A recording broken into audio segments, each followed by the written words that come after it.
करूं मैं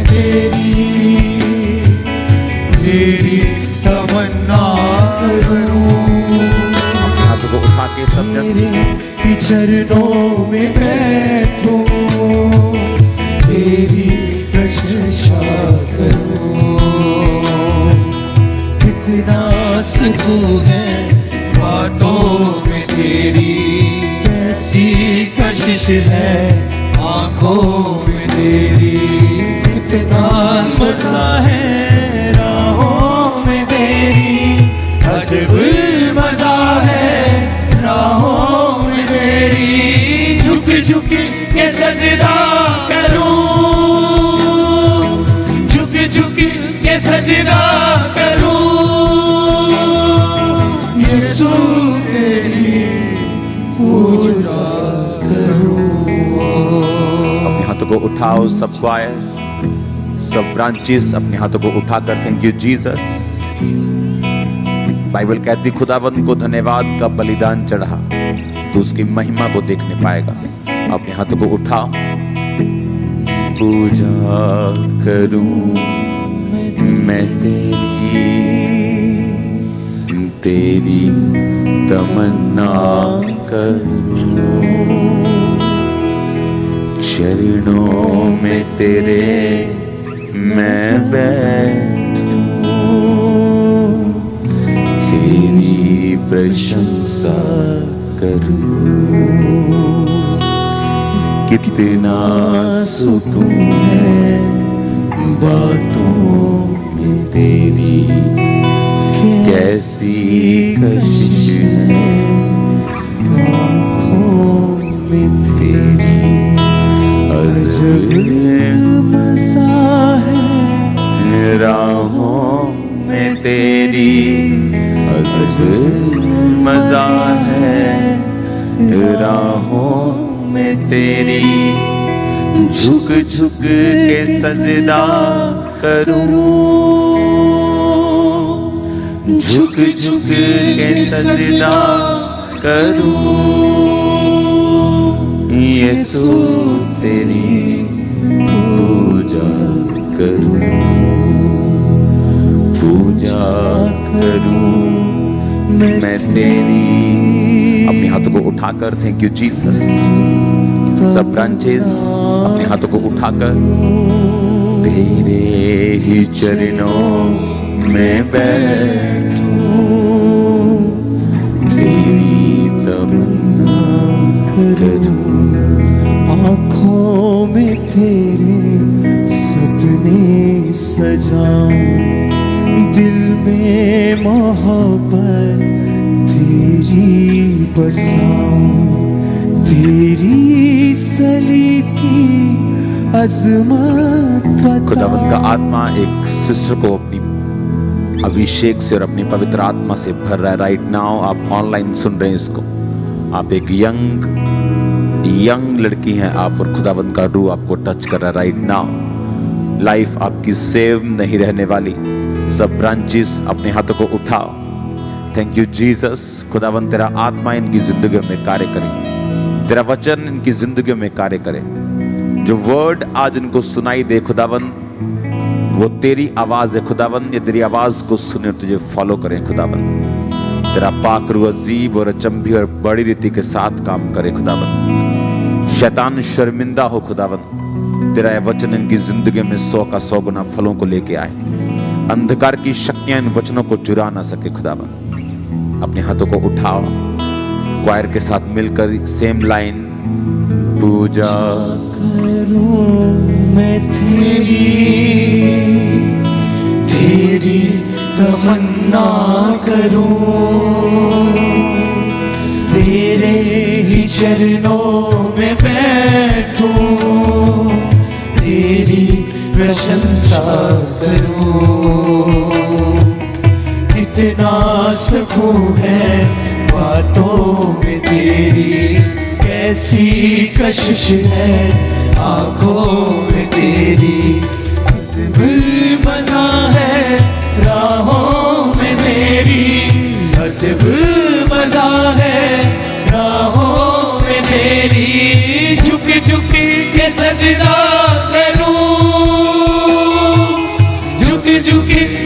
सजदा करूं,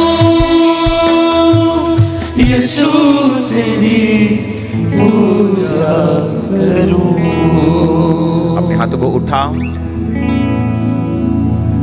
खुदाबंद आज का वचन इनकी जिंदगी में 100 गुना फलों को लेके आए। अंधकार की शक्तियां इन वचनों को चुरा न सके खुदाबंद। ये वचन इनके हृदय में जाए खुदाबंद और बड़े अजीब और अचंभे कार्यों को करे।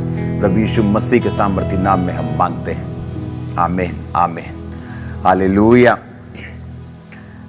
कोरोना के दिनों की याद आ रही है आज, जिस तरह तब मीटिंग होती थी आज उसी तरह से मीटिंग हो रही है, क्योंकि इंडिया में यहाँ पे सर्दी बहुत बढ़ गई है, इसलिए ऑनलाइन जो मीटिंग हमेशा अब हुआ करेगी। और आज ले हैंड भी होगा। जो ब्रांचेस हैं, जो चाहे वो कहीं भी हों, चाहे वो पंजाब में हो, चाहे वो फॉरेन में हो, जब भी सेकंड मीटिंग ऑनलाइन हुआ करेगी तो वहाँ पे ले हैंड हुआ करेगा। उस ले हैंड से पहले मैं चाहता हूँ आप अपने बाइबल को उठाओ, सब जन बैठ जाओ, अपने हाथों को उठाओ और बोलो, सर्वशक्तिमान परमेश्वर, ये वचन मेरे लिए, मेरे जीवन को शुद्ध करने के लिए, मुझे आज़ाद करने के लिए आज मैं ये वचन को सुनूं खुदावंद, और मैं सेव न रहूं।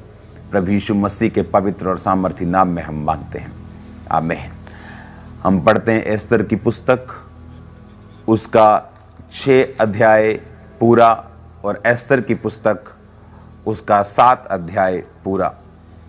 लिखा, उस रात राजा को नींद नहीं आई, इसलिए उसकी आज्ञा से इतिहास की पुस्तक लाई गई और वह पढ़कर राजा को सुनाई गई। उसमें यह लिखा हुआ मिला कि जब राजा क्षरे के हाकिम को, जो द्वारपाल भी थे, उनमें से बिगताना और तरेश नामक 2 जनों ने उन पर हाथ उठाने की युक्ति की थी, तो उसे मोर्दके ने प्रकट किया था।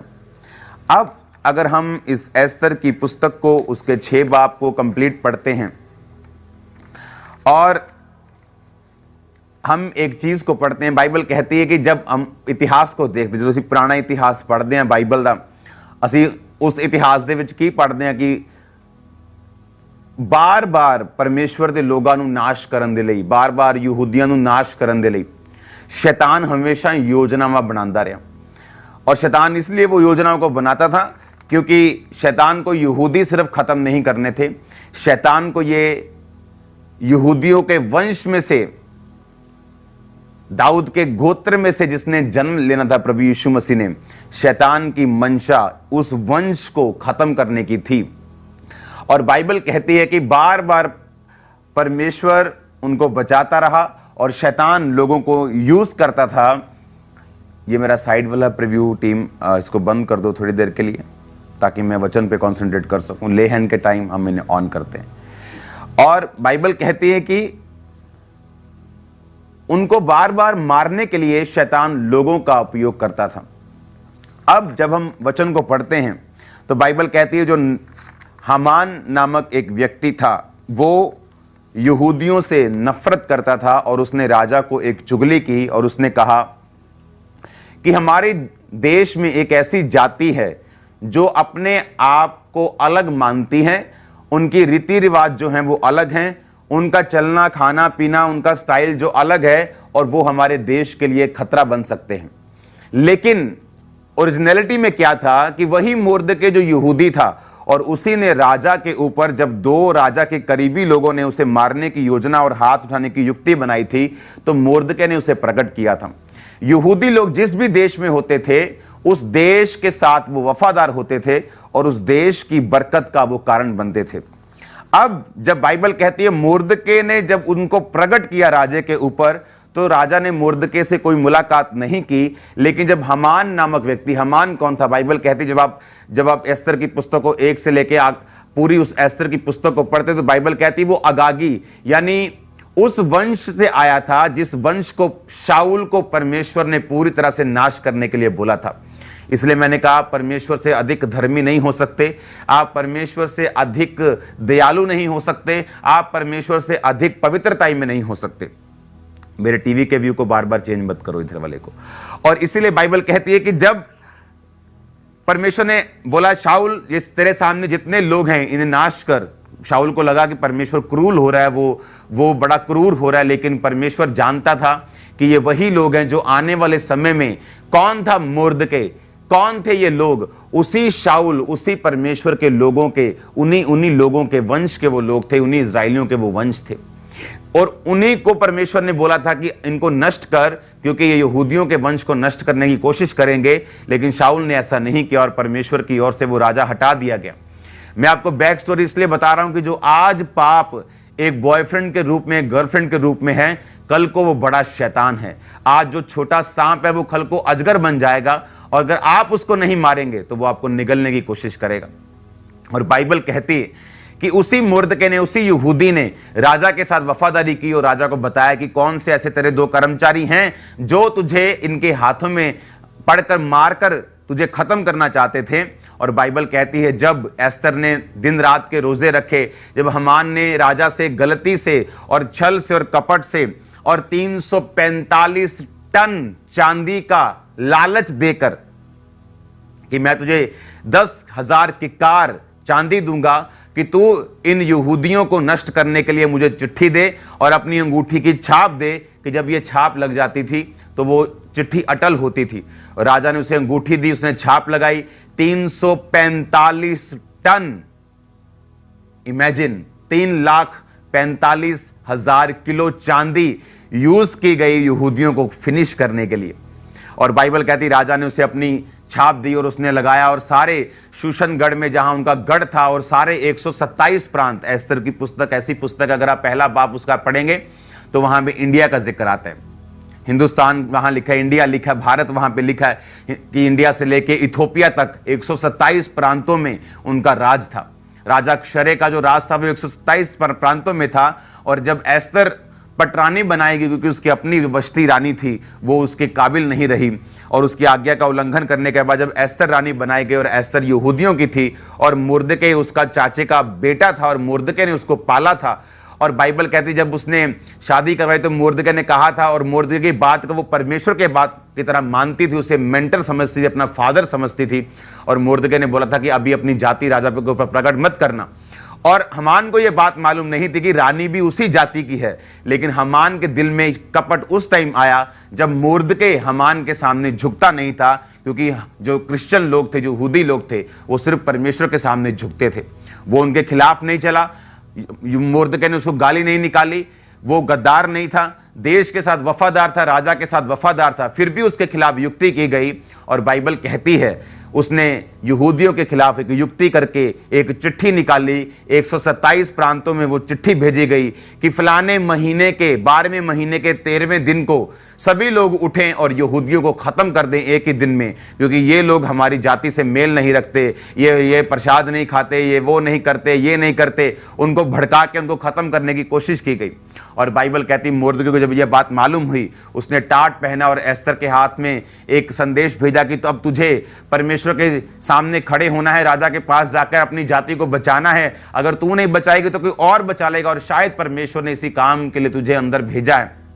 एस्तर ने कहा तू 3 दिन रात के रोजे रख, कुछ नहीं खाना, कुछ नहीं पीना, मैं भी अपनी सहेलियों के साथ इसी रीति से उपवास करूंगे। बाइबल कहती है उस जब उपवास कर रही थी और राजे के पास वो बुलाई नहीं गई थी 1 महीने से, काफी दिनों से, तो जब वो राजा के पास बुलाई गई तो बाइबल कहती है उसने कहा राजा तुम मेरे साथ भोज में आएगा। और तब एस्तर का 3रा दिन रात का रोजा था, उसे मालूम था मेरी स्पिरिचुअल असाइनमेंट अभी कंप्लीट नहीं हुई। राजा आया और उसने कहा तुझे क्या चाहिए? उसने कहा अगर एक बात तू मुझे देना चाहता तो ये है कि कल भी तू हमान सहित इस भोज में शामिल होना। वो 3रा दिन रात का रोजा, और रानी अलग अलग तरह के भोजन तैयार करके राजा के सामने रख रही थी, लेकिन खुद उसने 3 दिन से पानी नहीं पिया था, कुछ खाया नहीं था। और बाइबल कहती उस रात को राजा को नींद नहीं आई, ना तो बल से ना शक्ति से, बल्कि उसकी आत्मा के द्वारा युद्धों को जीता जा सकता है। हमारा युद्ध शैतान से है, अंधकार की शक्तियों से, किसी इंसान से, किसी धर्म से, किसी जाति से नहीं, किसी खास वर्ग के लोगों से नहीं। हमारा युद्ध किसी के साथ नहीं, हमारा युद्ध शैतान के अंधकार की शक्तियों से है, जो परमेश्वर के खिलाफ हर वक्त योजनाएं बनाती। और अब बाइबल में लिखा कि जब एस्तर ने 3 दिन रात के रोजे रखे, राजा को नींद नहीं आई। जब नींद नहीं आई तो राजा को इतिहास की पुस्तक पढ़ाई गई कि राजा ने कहा इतिहास की पुस्तक लेके आओ, मैं पढ़ना चाहता हूं मेरे राज में क्या हो रहा है। जब इतिहास की पुस्तक लाए गए तो उसमें लिखा था कि तुझे एक मुर्दके नाम के व्यक्ति ने तेरे 2 कर्मचारियों से बचाया था जो तेरे खिलाफ तुझे मारने की प्लानिंग कर रहे थे। तो उस राजा ने पूछा कि मुर्दके का क्या किया गया, व्हाट डू यू किया तुमने, उसके कैसे क्या किया तुमने कि वो ऐसे चला गया कि तुमने उसके साथ कुछ भी नहीं किया।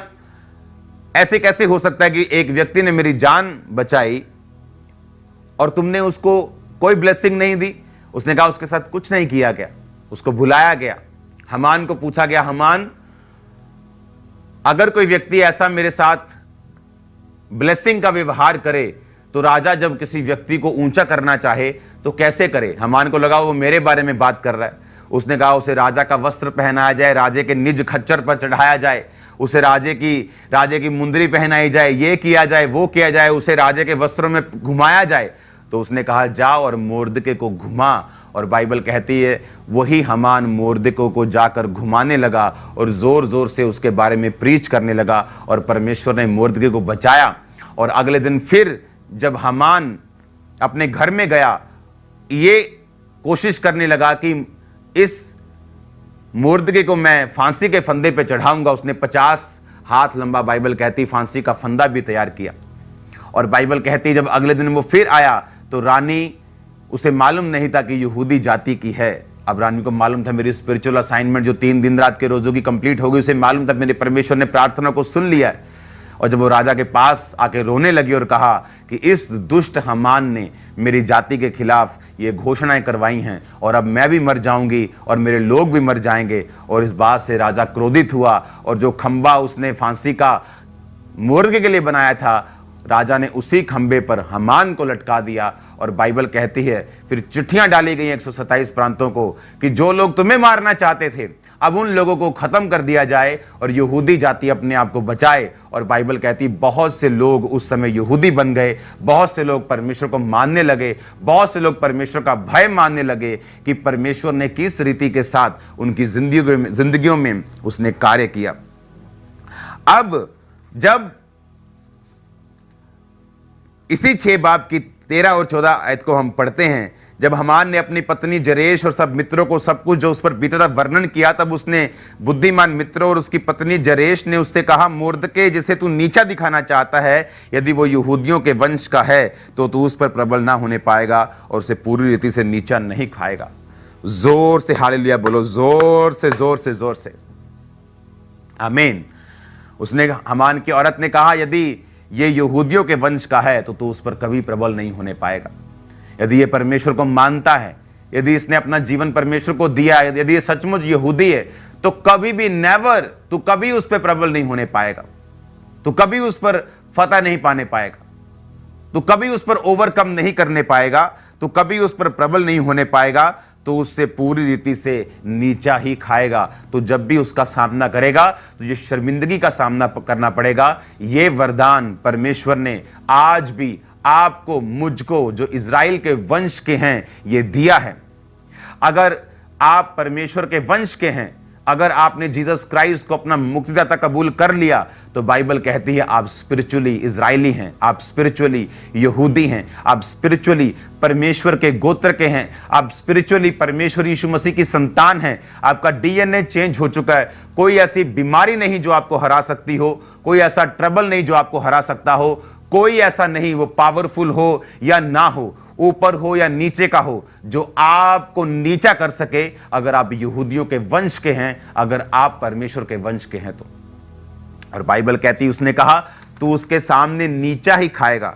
अगर वो यहूदियों का वंश का है तो तू कभी भी उस पर प्रबल नहीं होने पाएगा, तू कभी भी उस पर जीतने ना पाएगा। और यही जीवन देने के लिए परमेश्वर ने आपको और मुझको अपने पास बुलाया। आप जिस ब्रांच से मुझे देख रहे हैं, जिस जगह से मुझे देख रहे हैं, मेरी बात को ध्यान से सुनना। यही गॉड्स कॉलिंग है आपकी लाइफ के लिए। दैट्स द सेम कॉलिंग जो खुदा ने एस्तर को दी, वो आपको दी है। जो उसने मुर्दके को दी, वो आपको दी है।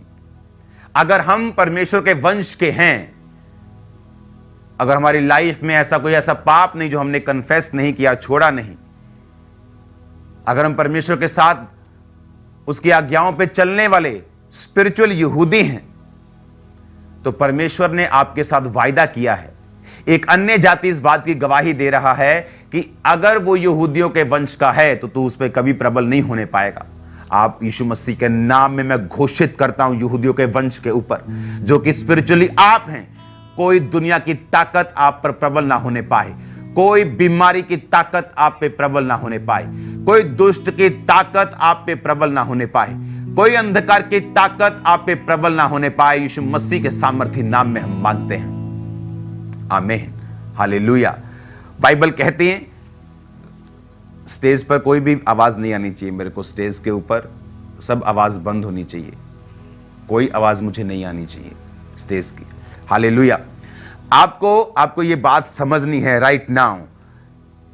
परमेश्वर ने हमें एस्तर पढ़ने के लिए क्यों बोला, जो पुस्तक यीशु मसीह से भी हजारों साल पहले की है, वो मैं क्यों पढ़ूं आज? जो यीशु मसीह से भी सैकड़ों साल पहले की है, वो मैं आज क्यों पढ़ूं? जब हम इन पुस्तकों को पढ़ते हैं, जब हम इन वचनों को पढ़ते हैं, एस्तर 6 उसकी 1 से 14,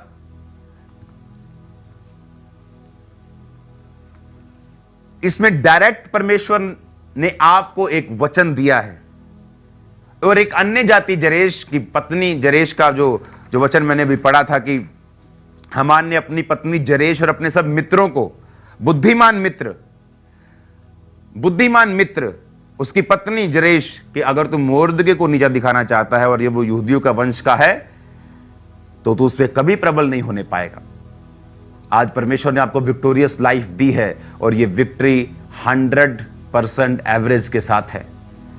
दाऊद जितनी लड़ाइयां लड़ा वो जीता, एक भी लड़ाई नहीं हारा। आज हमारी लड़ाई वो बात अलग है कि किसी देश के साथ, किसी समाज के साथ, किसी धर्म के साथ नहीं, चाहे वो लड़ाई हमारी आत्मिक है, पर बाइबल अब हमें आत्मिक युद्ध करने को बोलती है। लेकिन अब बाइबल कहती है जितने तेरे आत्मिक वैरी हैं, वो शैतान हो सकता है, वो बीमारी हो सकती है, वो तेरी लाइफ पर किया गया अटैक हो सकता है, तेरे बिजनेस पे किया गया अटैक हो सकता है, कि कोई भी तुझ पर प्रबल नहीं होने पाएगा। जो तुझे नीचा दिखाना चाहेगा खुद नीचा खाएगा, और तुझे नीचा दिखाकर वो कभी कभी कामयाब नहीं हो पाएगा, तुझे कभी नीचा नहीं दिखा पाएगा। वो उससे पूरी रीति से वो नीचा, खुद वो नीचे होगा, पर तुमको वो नीचा नहीं कर पाएगा। परमेश्वर ने कहा मैं तेरे वैरी की उपस्थिति में तेरे सामने एक मेज बिछाऊंगा और उस मेज पर दुनिया की हर एक वस्तु होगी। तेरी वैरी की उपस्थिति में उसने कहा मैं एक ऐसा मेज बिछाऊंगा, उस मेज पर दुनिया की हर एक वस्तु होगी जो तुम्हारे लिए होगी। तुम्हारी वैरी की प्रेजेंस में, तुम्हारे भाइयों के मध्य में उसने कहा मैं तुम्हारा अभिषेक करूंगा। तुम्हारे बैरियों के मध्य में वो तुमको बढ़ाएगा। और ये परमेश्वर की मर्जी है आपकी लाइफ के लिए। अगर आप रियली क्रिश्चियन हैं, अगर आपने अपना जीवन परमेश्वर को दिया है, आप फाइट कर सकते हैं और जीत सकते हैं। आप फाइट कर सकते हैं अपनी बीमारियों के लिए, नेवर गिव अप, कभी गिव अप नहीं करना। आप फाइट कर सकते हैं अपने परिवार के लिए, अपनी लॉस्ट सेव मेंबर्स के लिए जो अपनी साल्वेशन गवा चुके हैं या यीशु मसीह से दूर हो चुके हैं, अपने नशे वाले लोगों के लिए, अपने देश के लिए, अपनी स्टेट के लिए आप प्रार्थना कर सकते हैं। अपने घर के लिए, फाइनेंशियल अटैक जो हो रहे हैं उन चीज़ों के लिए, जो भी अटैक शैतान आप पे करेगा वो नीचा खाएगा और कोई भी अटैक आप पर प्रबल नहीं होगा। ये बाइबल की प्रोफेटिक वर्ड्स हैं, ये बाइबल की प्रोफेसी है। बाइबल कुछ प्रोफेटिक वर्ड्स होते हैं जो परमेश्वर मनुष्यों के द्वारा रिलीज करता है, जिसे हम भविष्यद्वक्ता बोलते हैं, भविष्यवाणी का वरदान बोलते हैं। जिस तरह बाइबल में एक इवेंजलिस्ट है, उसकी 7 प्रॉफिट्स बेटियां थी, सातों बेटियां प्रॉफिटेस थी, सातों बेटियां भविष्यवाणी करती थी। और बाइबल कहती है कि परमेश्वर ने इन वरदानों को, इन चीजों को आपकी लाइफ में इसलिए दिया कि जो स्पिरिचुअल फाइट आपके खिलाफ हो रही है, आप उस पर फतह पा सकें, आप उस लड़ाई को जीत सकें। और ये परमेश्वर की विल है आपकी लाइफ के लिए। जस्ट हमको परमेश्वर के करीब आना है, परमेश्वर के साथ अपने संबंधों को कायम करना है, वो अटैक किसी भी रूप में हो सकता है। पहले वो युद्ध होते थे शारीरिक, आज शैतान आपकी लाइफ के खिलाफ, आपकी डेस्टिनी के खिलाफ, आपके बच्चों के खिलाफ, वो नशों के रूप में, बीमारियों के रूप में, जादू के रूप में, टोनों के रूप में, डिस्ट्रैक्शन के रूप में वो आपके साथ युद्ध करता है। और बाइबल कहती है जीत आपकी है अगर आप खड़े रहेंगे, अगर आप अड़े रहेंगे, अगर आप प्रार्थनाओं में जाएंगे, अगर आप उस विषय के लिए प्रेयर्स करेंगे, आप फाइट करेंगे, तो आप जीतेंगे। इसलिए परमेश्वर ने कहा सामने का देश तुम्हारा है। इसका मतलब यह नहीं वो उसके हाथ में दे देगा। अब हमें जाना था, फाइट करना था यहोशू के टाइम में, और वो देश परमेश्वर ने उनको दिया। अब आपको यह बात मालूम है कि ये बिब्लिकल प्रोफेटिक वर्ड्स हैं। एक बिब्लिकल प्रोफेटिक वर्ड्स हैं, एक इंसानी प्रोफेटिक वर्ड्स हैं जो एक भविष्यद्वक्ता आपको देता है। मैं आपकी लाइफ में प्रोफेटिक वर्ड्स देता हूं, लेकिन एक बिब्लिकल प्रोफेटिक वर्ड्स हैं, एक बिब्लिकल प्रोफेसीज हैं जो टॉप पर हैं, जो हर नबी की प्रोफेसी से कहीं ऊपर हैं। वो कभी खत्म नहीं होंगी, कभी टलेंगी नहीं। उसका बिंदु बिना टले नहीं रहेगा। धरती टल जाएगी, बिंदु भी एक, कौमा भी एक टलेगा नहीं, जो वचन में लिखा हुआ, जो प्रोफेटिक बाइबल्स की। बाइबल में लिखा अगर तू यहूदियों के वंश का है तो तू कभी नीचा नहीं खाएगा। अगर तू यहूदियों के वंश का है तो तेरे दुश्मन तुझसे नीचा खाएंगे। अगर तू यहूदियों का वंश का है तो वो तेरा वैरी कभी तुझे गिरा ना पाएगा। हमारा दुश्मन शैतान और पाप है। हमारे पाप हैं जो हमें गिराते हैं। हमारे पाप हैं जो बीमारियों को, जो कलेशों को, जो वो स्ट्रगल को लेके आते हैं जो एक्चुअल में हमने नहीं करना। एक वो स्ट्रगल है, वो परसिक्यूशन है जो आपको सहनी है, जो एक फाइट परमेश्वर ने आपके लिए रखी है आपको बढ़ाने के लिए। एक वो है जो हम अपने पापों से मोल लेते हैं।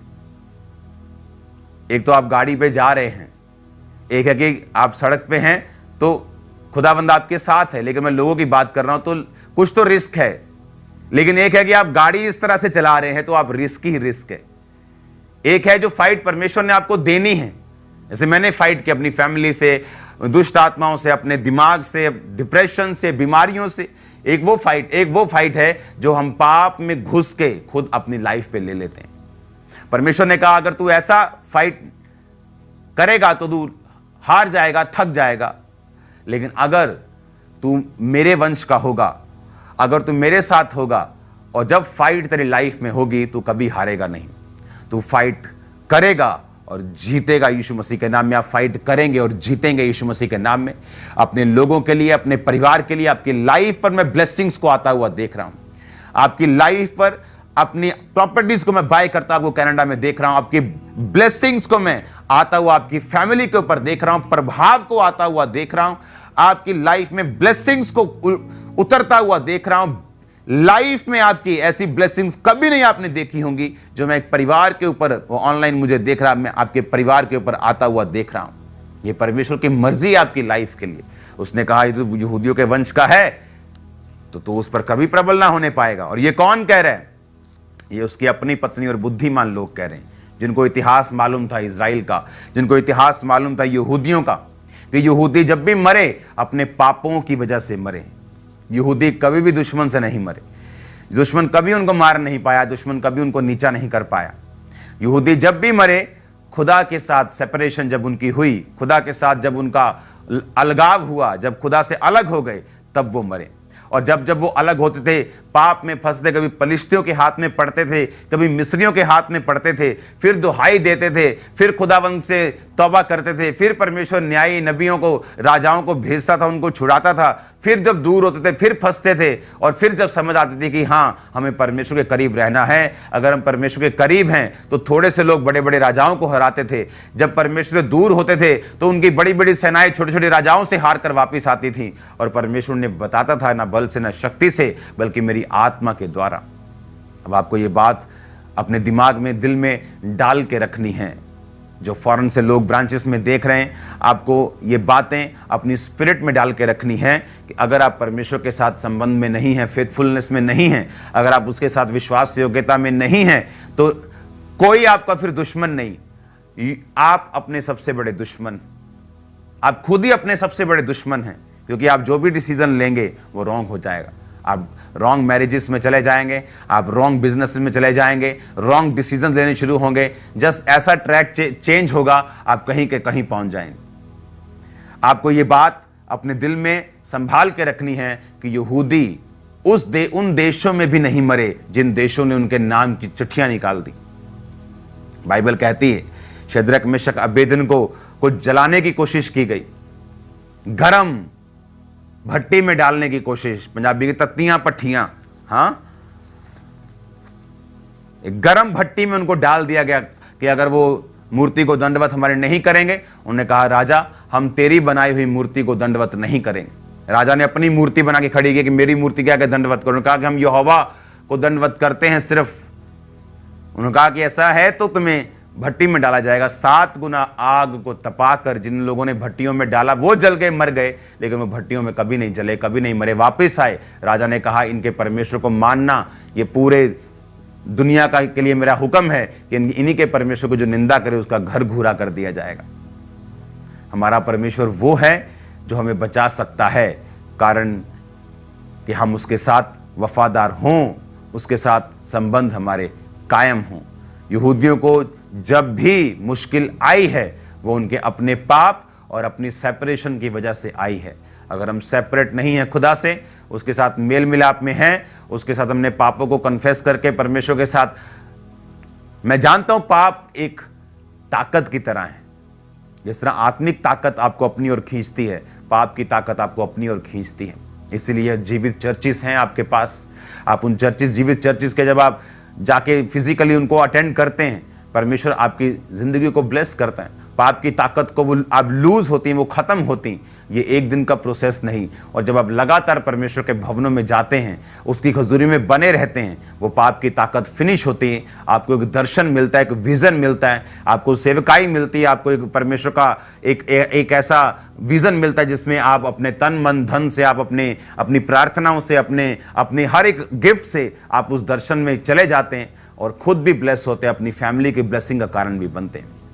मेरी ये प्रार्थना है आप लोगों से कि याद रखो, इजरायली यहूदी कभी मरे नहीं, कभी नीचा नहीं खाए जब तक उन्होंने परमेश्वर का साथ नहीं छोड़ा। अपनी आंखों को बंद करो, अपने हाथों को उठाओ। Thank you Jesus. खुदाबंद, जितने लोग इस समय मुझे देख रहे हैं, तेरा पवित्र आत्मा इनको छुए खुदाबंद। तेरा पाक रूह इस वचन के जरिए खुदाबंद इनकी जिंदगी में कार्य करे, इनको छुए खुदाबंद, इनको चंगा करे खुदाबंद, अजीब और अचंभी रीति के साथ इनकी जिंदगी में कार्य करे। मैं तेरे नाम में इन्हें ब्लेस्ड घोषित करता हूं खुदाबंद, तेरे नाम में इन्हें आशीषित घोषित करता हूं खुदाबंद। तेरे जीवित नाम में तेरी चंगाई इन शरीरों के अंदर जाए, तेरे जीवित नाम में तेरी बरकत इनके शरीरों के अंदर जाए। जितना वचन सुनाया गया खुदाबंद, ये 100 गुना फलों को लेने आने पाए। प्रभु यीशु मसीह के सामर्थी नाम में हम मांगते हैं, आमीन। सब जन खड़े हो जाओ, प्रार्थना की हालत में रहो। कुछ ब्रांचेस के ऊपर हर संडे में ले हैंड किया करूंगा और आपकी लाइफ के ऊपर मैं वर्ड्स को रिलीज करूंगा। अपने हाथों को उठाओ, वर्शिप करेंगे कॉन्टिन्यू साजों के साथ। अपने हाथों को उठाओ और वर्शिप में जाओ।